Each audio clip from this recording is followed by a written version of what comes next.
here we are, guys. We've been building up to this all month long so far.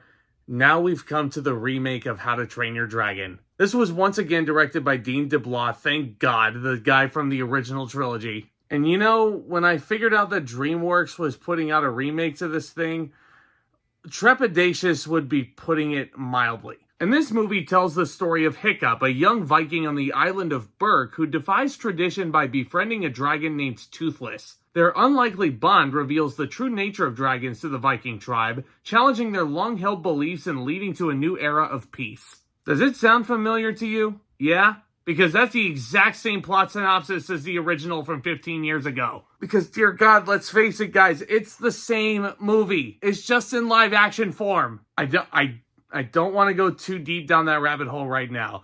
But let me just say, positive-wise, Dean DeBlois once again does a great job directing this movie. He knows this source material, obviously. He's very passionate about it. You can tell there's a lot of love that's being put into this thing. At least I can say that much as opposed to the Disney live-action remakes, which are just changing for the sake of changing.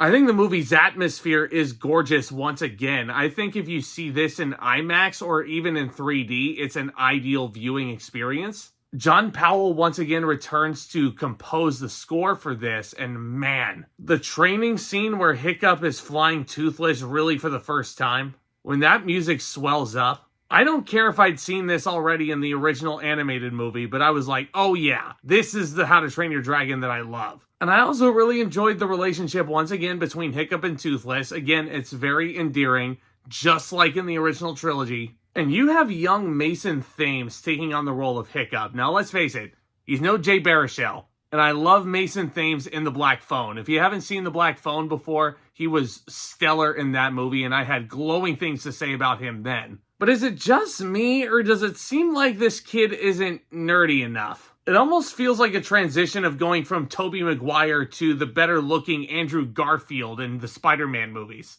Like, you could tell that Andrew Garfield was trying to be on the geekier side, but he was still kind of a bad boy. And actually, a friend of mine who I was watching this movie tonight, shout out to David, but he basically was talking about how Hiccup's entire delivery in this movie, he was just doing Spider-Man. And I can't help but agree with him on that. As a matter of fact, a lot of the delivery of a lot of these actors, aside from one who I'll talk about, for a good chunk of it, it almost felt like they were going through the motions, man. Even Nick Frost, who I adore, it seems like he got really nothing else funny to say because the role wasn't written for Nick Frost, and it's not a role that really plays to his strengths. I think the absolute bright spot in the acting department is Gerard Butler reprising his role as Stoic, which again should go without saying. Gerard Butler has played this role before, and he once again does a really good job at it. The technicals, like I said, the direction, the composition, the score, the CGI on these dragons, it all looks really great. Toothless as a whole, I think, again, is such an adorable creature. And this Toothless captures that same exact energy. That part you absolutely cannot change. But then again,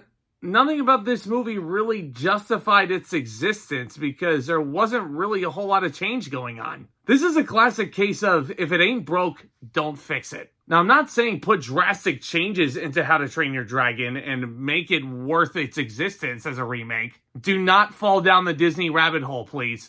But it almost seems like it's a lesser Broadway revival. It's playing all the hits that we know and love. But then again, it's not really changing a whole lot to justify telling the story again to a newer generation. And that's the key here. Newer generation. This movie came out 15 years ago. It's still very fresh in a lot of people's minds. And I will say this, I think if this is your first ever viewing of a How to Train Your Dragon story, if you didn't see the original animation, which first of all, what the hell? And I can tell that there were people in this theater, I could tell that they had never seen the original. And this isn't explicitly a spoiler, again, it's the same exact damn movie. But when Hiccup is presumably falling to his death in the fire during the climax, the people sitting next to Lindsay were like, no! Like audibly, loudly. And Lindsay and I kind of shared a look and it was like, they really haven't seen this. Oh, I feel sorry for them. But this is what I've been saying for weeks and weeks now. And I don't want to say that I feel like this experience proves me right. I didn't want to go in there with the expectations knowing that I was going to be like, yeah, this is a big cash grab. That's exactly what this movie is. They didn't change a damn thing. It doesn't really do anything to warrant its existence because 98% of this movie is shot for shot from 2010. Which again, Dean DeBlois, I think, has the right idea here because he directed the original. And I'm sure he had the original on a monitor side by side when he was composing it in live action. And playing devil's advocate, you can appreciate the attention to detail. But again, why even bother remaking it if the original was so perfect? I will tell you exactly why Universal decided to remake this movie. Money. It's the goal of every business. Make money. This is not an artistic endeavor. It is trying to get money out of your wallet. And especially as the Epic Universe in Orlando opened up, you know you can visit the island of Berk and you can actually meet Hiccup and Toothless is so adorable in person. I'm not speaking from personal experience, I'm just going off of the videos that I'm seeing online from other people, and oh my god. Like, put me on a plane to Florida right now. But it's like, okay, Universal sees the island of Berk open up at the Epic, so they're like, Disney got some profit going by dipping into the nostalgia pool. Why not us? And I will tell you this, keep it at this trilogy if you plan on doing any more. I hope you don't remake 2 and 3, please. But don't go remaking Shrek. Please do not go remaking Prince of Egypt, even though that could work in live action form. Do not go remaking Madagascar in live action form. And please, for the love of God, no live action B movie. Please, for the betterment of all of us. But at the same time, just knowing what this property is and how many people love this story, this movie's going to make a lot of money. And it's going to really upset me knowing that it does. Because again, you literally could just watch the original and get the same, if not better, experience out of it. So even though technically speaking, it's a solid feature presentation, all I was thinking and wishing was I could just watch the animated classic. I'm going to give How to Train Your Dragon 2025 a C+.